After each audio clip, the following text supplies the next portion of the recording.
கையை சுத்தம் பண்ண இயேசு தன் கைகளை ஆணி அடிக்க ஒப்பு கொடுத்தார்.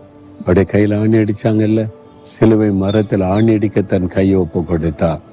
அந்த இயேசு கிறிஸ்துவின் ரத்தம், அந்த இரத்தத்தின் வல்லமை இதுவரை நம் கையினால் செய்த பாவத்தை கழுவி சுத்திகரிப்பது மாத்திரம் அல்ல, தினமும் அவருடைய ரத்தத்துக்குள்ள இந்த கையை ஒப்பு கொடுத்துட்டா தினமும் அது பாவம் செய்யாதபடி, கரைபடாதபடி அவருடைய ரத்தத்தின் வல்லமை பாதுகாக்க வல்லமை உள்ளதாக இருக்கிறது. அதனால சுத்தமான கை எனக்கு இருக்கணும் ஆண்டவரே, என் கையினால இனி உமக்கு பிரியமில்லாத எதையும் தொடக்கூடாது, செய்யக்கூடாது, நான் பாவம் செய்திடக்கூடாது, என்ன ஒப்பு கொடுக்கிறேன். அப்படி சொல்றீங்களா? அப்படி சொல்லுங்க பாப்பா. ஆண்டவரே, என் கைகளை பரிசுத்தத்துக்காக ஒப்பு கொடுக்கிறேன்.